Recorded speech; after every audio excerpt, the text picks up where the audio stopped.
Llevamos una rueca al otro lado del río y cuando la rueca llega al anclaje se fija el bucle y la rueca vuelve vacía. Y la rueca se dirige de nuevo al anclaje llevando el segundo bucle al otro lado del puente. Y así se hacen los cables del puente.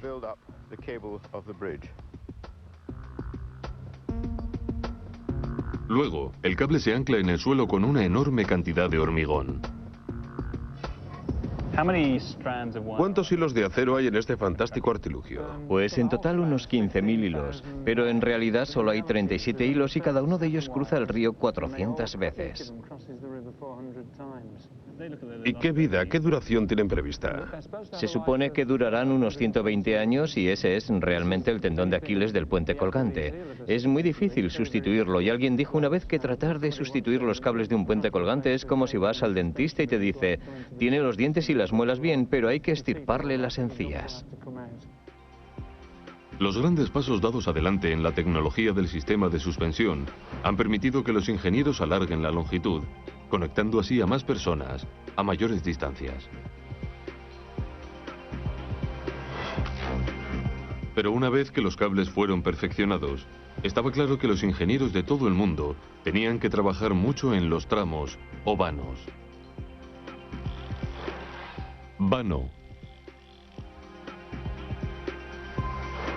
A mediados del siglo XX, todos habían reconocido el valor del puente colgante, pero en noviembre de 1940 ocurrió algo que cambiaría a este tipo de puentes para siempre.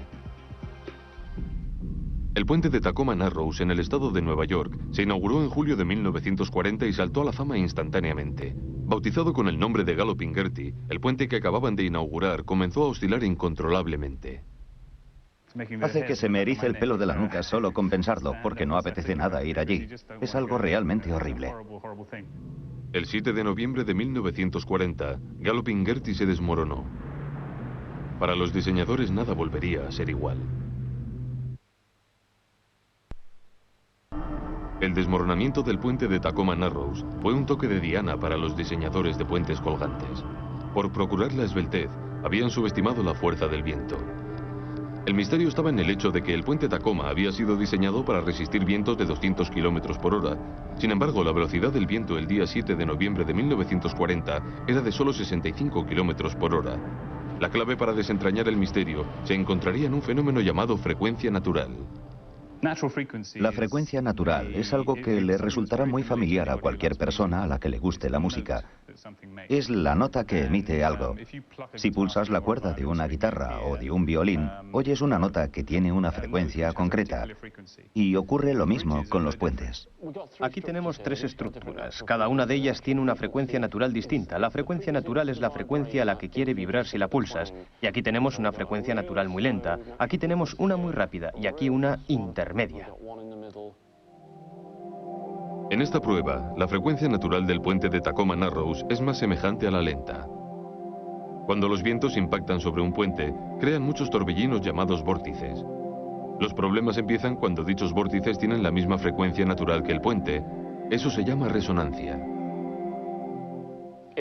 Si ahora sacudo el soporte de estos tres puentes, si lo hago muy lentamente, con un movimiento lento, con la frecuencia natural del más lento, como pueden ver, el más lento y más grande empieza a responder y consigo una enorme amplificación casi sin hacer nada. Si lo hacemos a una velocidad intermedia, el del medio se dispara y los otros dos se detienen. Y si lo hago realmente rápido, es el pequeño el que se dispara y los otros dos se detienen. Aquella mañana, con vientos que creaban vórtices en la frecuencia natural del Galloping Gertie, solo era cuestión de tiempo que la resonancia hiciera que el puente se desmoronara. Para los aterrados ingenieros del puente de Tacoma, de repente, el viento era el enemigo.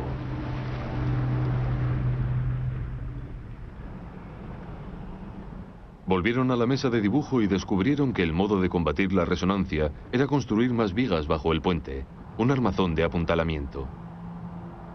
Aunque el gasto fue enorme, los puentes de todo el mundo, incluido el Golden Gate, fueron adaptados posteriormente. Parecía que aquel armazón era el único camino a seguir, y fue así hasta mediados de los años 50, cuando un joven diseñador británico tuvo una nueva idea, y después de innumerables premios, más de 40 años después, Bill Brown sigue restándole importancia a su papel. Creo que me encontraba en el lugar apropiado en el momento oportuno. La magia de la idea de Bill estaba en trabajar con el viento, no contra él. No sabía si funcionaría aerodinámicamente, sabía que funcionaría estructuralmente, pero no si funcionaría la parte aerodinámica. Bill tuvo la idea de reformar el suelo del puente colgante para hacerlo aerodinámico. El viento se desvía al llegar al puente y el suelo vuela con el viento. Bill acababa de terminar el puente de Ford Road y había ganado el encargo de construir un puente sobre el río Severn. Sería el primer puente colgante del mundo que tuviese un nuevo suelo. Pero antes tenía que probarlo. 40 años después, Bill va a demostrar los resultados de su prueba en el túnel de viento. Primero hace la prueba en el suelo del puente de Tacoma. Como pueden ver, la sección de Tacoma Narrows se retuerce bastante violentamente. A solo 65 kilómetros por hora el suelo del Tacoma no podría resistir el viento. Ahora hemos montado el puente del Severn y el viento es de 240 kilómetros por hora. Y como pueden ver, la estabilidad es absoluta y se debe a que tenemos una sección aerodinámica. El viento se frena por encima y por debajo de ella. Es aerodinámica. El puente colgante del Severn fue inaugurado en 1966 y abriría el camino para los puentes modernos. La magia consiste en que es aerodinámico y por lo tanto la fuerza del viento se disipa y se crean muy pocos vórtices, por lo que generalmente no necesitamos añadir resistencia estructural para superar las fuerzas principales. Tras el éxito del puente del Severn, todos los puentes del mundo se construyeron con suelo aerodinámico, empezando por el Humber. Resistir al viento y a los terremotos es un reto, pero hay otras fuerzas de la naturaleza dispuestas a destruir los puentes colgantes. Los ingenieros creyeron durante años que comprendían el efecto de una persona al pasear por un puente, pero no lo comprendían. ¡Atención! ¡Rompan el paso! ¡Marchen!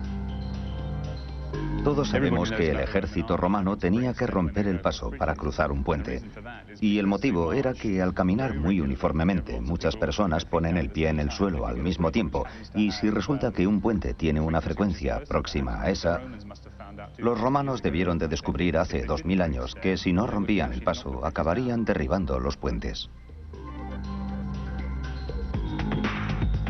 2000 años después de que los romanos entraran en Londres marchando, el tema de las pisadas sería un problema para Chris y su equipo el día de la inauguración del puente Millennium sobre el Támesis.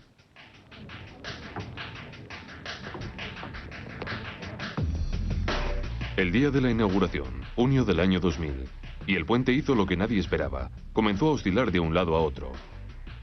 Mike Wilford se enteró cuando sonó su teléfono. Me llamó por teléfono uno de mis colegas que estaba en el puente para pedirme que fuera a echar un vistazo porque estaba vibrando. Y yo dije, Dios mío, no estará oscilando de arriba abajo. No debería hacer eso. Y él dijo, no, va de lado a lado. Y me pareció muy extraño. Cogí el coche y fui a echarle un vistazo.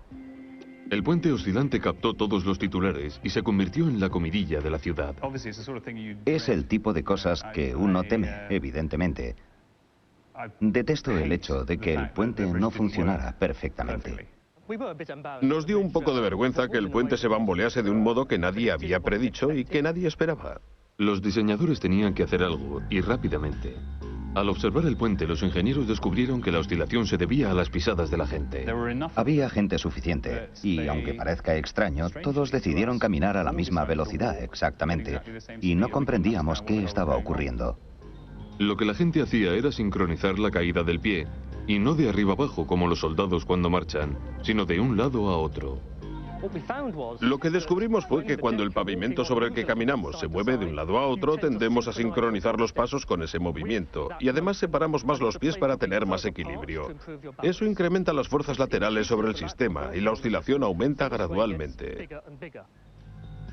Al igual que el columpio de un niño, el puente creaba su propia reacción positiva y con cada oscilación ganaba impulso.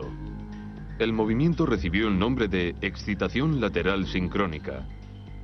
Los ingenieros la conocían en teoría, pero aquella fue la primera vez que realmente la comprendieron.